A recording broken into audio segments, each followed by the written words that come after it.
Welcome to the Noodle Podcast. We are Kate and Max, and we love noodling on what we've learned by accident.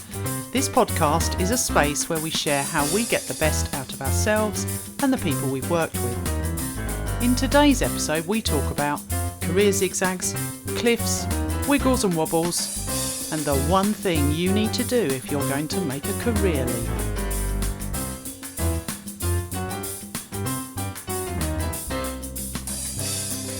Hello. Hello to you. Another lockdown podcast. Hopefully not locked down for much longer, but yeah, here we are. So today, talking about opportunities or accidents that can take people in a different direction to what was planned, but we're talking about careers, not just generally opportunities and accidents, because that'd be a bit weird. Yeah, definitely that career route. And what did you think it would look like, and what's happened that's kind of thrown you off course but got you to an unexpected, but a place that you think is working well. And at the end of this podcast, we're going to ask for ideas, from you, our listeners. So before we start talking about other people, let's start talking about ourselves. And I'm going to be really nosy and say, okay, so let's start at the beginning of your career then. What did you think you were going to be? Where did you start? What was it? Yeah, all of that. I am, as you know, a very nosy person. And I really enjoy writing. And so I really wanted to be a journalist. And I knew that because I had a university degree that wasn't particularly specific, English and American studies, I would need to do some sort of additional degree to become a journalist. But then, surprise, I had a baby in my second year. Whoopsie. Which, to be honest, me being me, didn't get in the way of me finishing my degree. I just popped the baby under the t-shirt and breastfed him when I needed to at the back of the lecture theatre.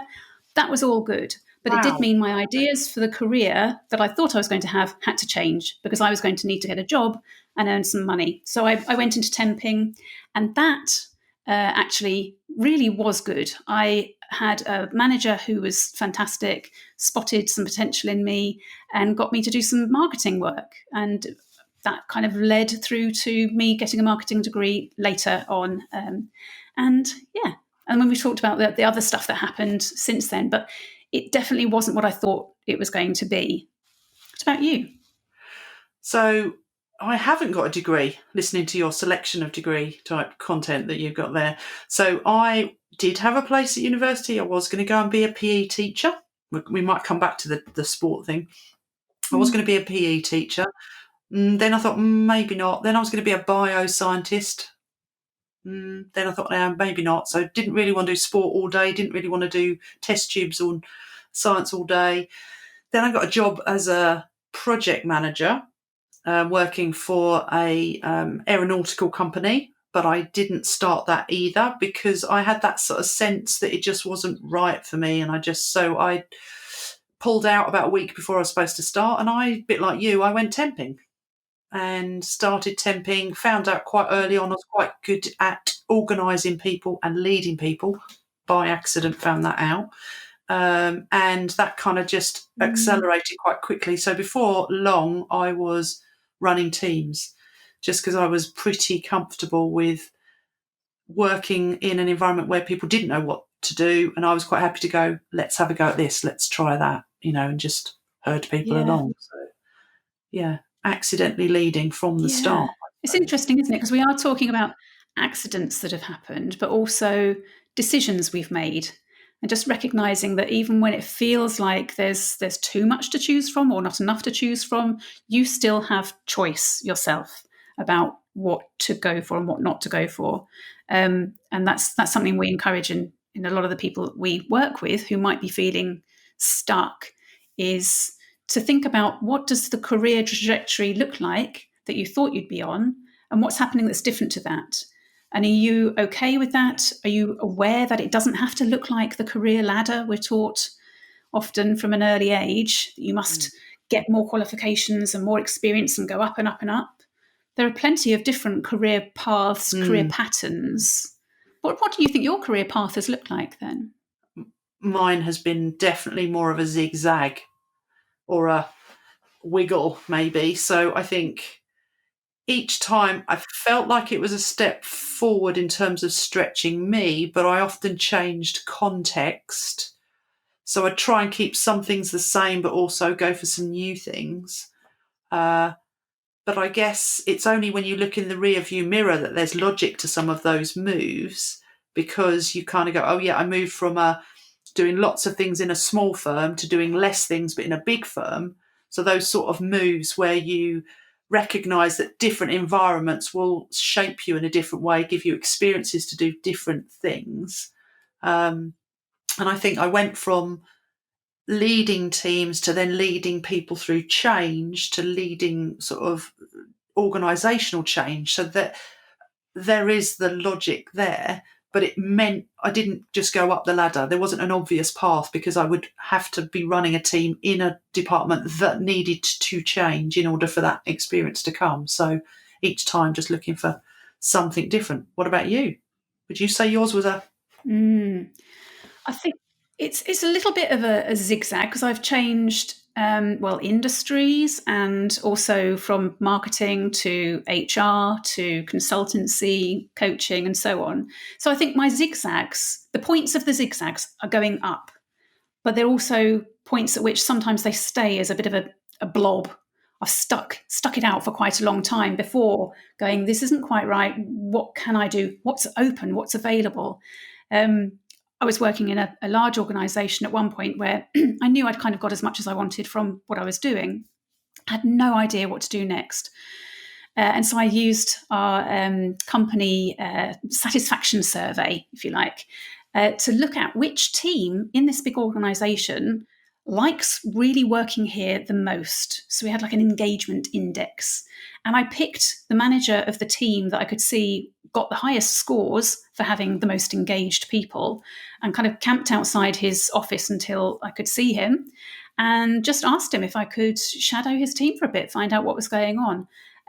It was great. And in the end, he sort of allowed me to craft a job in that space as well. We've talked about this before, but being a leader or a manager who recognises people who've got something to offer, and it doesn't necessarily have to be, tick all the boxes, but is there something you can develop in this person?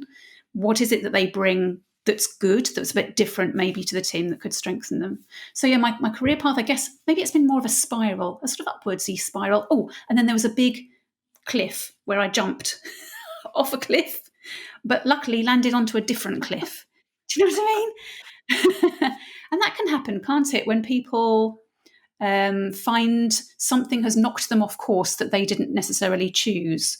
I know in career workshops, I often get them to map it out, draw a timeline, with one of the axes being whenever you started work to now, and the other axis being really miserable at the bottom through to hugely fulfilled at the top. Yeah. And often people have a wiggly line, and sometimes if they've been made redundant, for example, or something awful has happened to their company, they drop completely. But they never, ever only bounce back a little bit. Everyone I've spoken to, they've bounced back higher than they were before. And they didn't know, if they hadn't have had to be taking that shift, that they could do this other thing they've ended up doing. And yeah, it's out of, yes, you're right, flow and discomfort. There's a bit of both, isn't there? So there's a thing about recognising, when are you in a state of flow in a job? Are you doing things that really bring the best of you out, and the best of you when you're working with other people? So you want a job that's doing that more of the time. We'd love to have it all of the time, but there is always some piece of work that needs to be done, that usually for me, spreadsheets or stuff like that, anything with numbers, it hurts. But are you doing enough of for me, being out with other people, engaging with others, getting people to collaborate? That's the bit that really floats my boat. But also, are you going through a period of discomfort, and are you gaining out of that discomfort, or are you stuck? Back to what you said early on, which is, do you recognise that, and do you do something to shift it, or do you wait until it happens to you? Because I've been made redundant, a couple of times, and one time it was a shock. Another time I kind of knew it was coming and I was ready for it. but each time, you're right, significant step change, to use the cheesy phrase, but a step change in what I was doing and what I could do. You said cheesy phrase, which leads us nicely into that book, Who Moved My Cheese, which I think a lot of people have read. It's a classic, isn't it? How do you react to change that comes up that maybe you weren't looking for? Do you just sit around saying, if I stay here long enough, it'll come back? Or do you put your little shoes on and get running and find some different cheese? I can't remember what the other two scenarios. There's 4 scenarios of the little people who want the cheese back. Yes, no, I can't remember the scenarios. I just remember the essence of which, yes, and I remember using it for a big change program and helping people to just recognise which which mouse am I, and are you prepared to get up and have a go? Because now we're talking about fear as well, aren't we? That thing which is what might be holding you back from making a change, even if you are unhappy, is fear. Fear of, can I do it? Mm. What if I don't know how? Or I'd love to do that, but it's not something I've got experience of already. But you've helped Mm. people do that Mm. sort of thing. I know you've coached quite a few people to shift careers. I mean, what are some good examples Yes. of people that have made quite a big change? Yeah, I worked with a PA who was really not comfortable with her job and felt like she just got it by accident, which I don't agree was the case at all. She really wanted to be a yoga teacher. It had benefited her so much. She wanted to share that. It knew what an impact it could have on people's lives, but she had no confidence about standing up in front of a classroom. So she was asking for coaching to help her with that, which is a great idea. If you don't have everything, but you've got the desire to do something, can you upskill? Can you Hmm. work on those things that are holding you back? Um, yeah. What about your photographer friend? Our photographer friend, what happened with his career? Well, so, I mean, he had landscape gardening and he had recruitment and then went on to do photography. So big, I mean, they're significantly different, but you have to Mm. look at what have you done in your life, not just in your work, actually, and how do you bring those skills with you? Because you can sometimes easily think, oh, I've left that behind. But if you think about things like landscape gardening, there's like real thinking about the big picture, thinking about time, what's this going to look like in a year's time, 2 years? So that forward thinking. But you think about recruitment, there's a lot of contact with human beings. There's a lot of getting to know people really quickly, building great rapport. How do you get to understand and know people? So then those skills of helping to then take into photography career are amazing. And I think Mm. about, back to my sport point, I played netball for years and that's a team sport. Hey, here we go. I'm a team coach. I love working in teams, but I've also got lots of experience of being in teams and I can draw lots of parallels and lots of analogies that help me. But it's also a place where I feel natural and comfortable. There must be stuff that you've got as well, the same thing where you sort of pull skills in. Yes, well, I guess so. But I'm thinking about plenty of people that we've worked with who are ex-military and Oh, yeah. then getting a job where they're maybe managing or leading people, and some of them really struggle to get people to do stuff because they think I've got a transferable skill. I'm used to running teams and being a leader, and actually people don't all operate the same, and they find that they have to really work on influencing rather than just telling and directing. So yes, there are transferable skills, but Mm. I think the main point is anything you take into any different job, career, organization is going to involve people. So if you're going to work on anything, it's your people skills. The rest of it, the technical stuff, yeah, you should have that. But where you can really develop is how to get people to do things who aren't just like you, who don't work the same way as they did at the last place. It's you that can make that shift.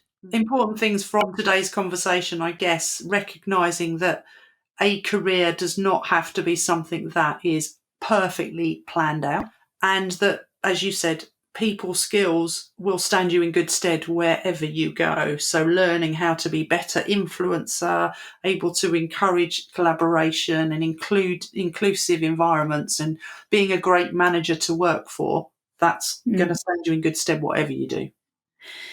Okay, so just to finish off, we would love to throw out an invitation to you, our listener or viewer. What is one significant thing that you've learnt by accident that could help other people in their career to, if they're feeling stuck or that there's no options available? what could you advise them? Everyone's had that moment. We'd love to hear from you. So if you can share your story on the chat section on noodle.space, we would love to hear from you. So goodbye until next time. Thank you very much for joining us on our lockdown episode today. We'd love to know what you think and any experiences you have that you're happy to share. Please join us at noodle.space. Don't forget to subscribe, share and leave us a review. And you can now follow us on Instagram at noodle_space. We'll see you next time.